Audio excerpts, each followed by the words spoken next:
Аяллыг болохоор амьдралдаа хийж болох амьдралд үлдээх хамгийн гоё дурсамж тэгээд өөрийгөө таньж мэдэх хамгийн гоё боломж гэж хэлмээр байна.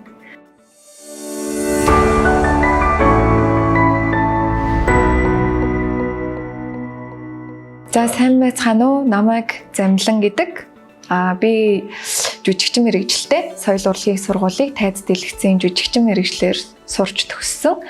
Тэрнээс өмнө болохоор одоогийн консерватори болсон хөгжим мужийн коллеж ахт нь төгөлдөр бор мэргэжлэр сурч төгссөн ийм чөлөөт уран бүтээлч хүн байна. Ямар нэг зүйл болохоор нэг юм нөгөө хамгийн төгс цаг тохиромжтой цаг болон тохиромжгүй цаг гэж байгаад идэг шүү дээ. Аялалд бол миний бодлоор хизээч яг тохирсон цаг төгс цаг гэж хизээч байдаггүй бах. Тэгээд аялал гарахад бас заавал их мөнгө шаардлагагүй байгаад идэг. Ягаад тэгэхээр ер нь зүгээр ингээл халаасанд хэдхэн дүүрхтэй мөртлөө үр хөвчөө өрөөл ямар нэг шин зүйл туршиж үзэхэд ер нь биднэрт нэг тийм айхтар их мөнгө бол шаардлага байдаггүй.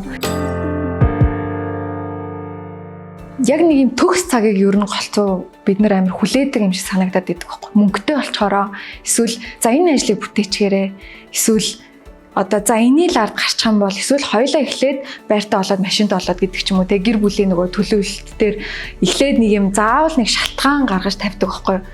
Тэгэнгүүт яг үнэндээ тийх шаардлагагүйгээр шинэ аялалд ийм гадаад руу гэлтгүй зөвхөн эх орныхоо маш гоё үзэсгэлэнтэй газруудаар явхад хүртэл өөртөөгөө байгаад өөрийгөө дахиж нэг чагнах тийм маш гоё цаг хугацаа гэж бодож байгаа. Тэгээ тийм болохоор би ерөөхдөө нөгөө нэг кино уран бүтээлд голцоо ингээд явцдаг болохоор одоо яг тийхгүйгээр ер нь бидний амьдралын зорилго эцэст бид нар яг юуны төлөө амьдардаг вэ? Гэр бүлийнхаа төлөө, хайр хүмүүсийн төлөө л амьдардаг штэ. Тэгээ тийм болохоор үр хөвгттэйгээ заавал төгс цагийг хүлээхгүйгээр өөрөө тэр төгс цагийг бүтээгээд аялалд гарна гэж бодож байгаа. Аялахад муухай орчин, муухай газар гэж хизэж байдаггүй бах гэж би боддог. Одоо нэг юм жижигхэн бүтлгүүтэл хүртэл ер нь амьдралд амар гоё амт нэмдэг шүү дээ. Тэгэл эргээл одоо ер нь ингээл нас дээр гарсан эмээ өвгөнөрийнхөө хүртэл яриаг сонсож байхад айгүйх дурсамжил ярьдаг байхгүй. Бид нэр тийм мөнгө олоод ийм амжилт гаргаад гэхээсээ илүүтэйгээр яг нэг юм амьдралд маш гоё адлын явдал туулсан зүгээр ингээ хөдөө явж агаад машин унтраад таг харанхуйд сумын төв хайж исэн ч гэх юм уу тиймэрхүү дурсамж нь өөрөө амьдралыг илүү гоё амттай болгодог юм шиг санагддаг. Би багтаа одоо манай ээж аваа айгу завгүй тэгээд манай өвөөтэй намайг хөдөө шууд өвөө явуулчихдаг гэсэн 69-т. Тэгээд тэр бол миний хувьд одоо хамгийн анхны аялал болж исэн. Тэгэхэд нөгөө нэг замдаа манай өвөөгийн машин эвдрээд тэгээ аймгийн төв рүүгээ орж чадахгүй яг задгаа хөдөө ингээд хээр хонжсэн байхгүй.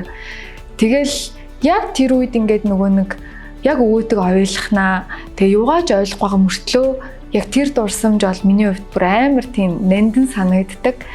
Яг тэгэл одоо ингээл бодонгууд ер нь үхтлээ морь нохоо шиг зүтгэл байсан яг тийм ажиллаж исэн өдрүүд гэхээсээ илүү нөгөө нэг тийм хайртай яг өөрийн чинь амьдралыг үн цэнтэй болгодог чамайг хэн гэдгийг тодорхойлдог тэр хүмүүстэйгээ өнгөрөөсөн цаг хугацаа эргээд ингээ сэтгэлд айгуу тод үлдчихдэг юм шиг байгаа.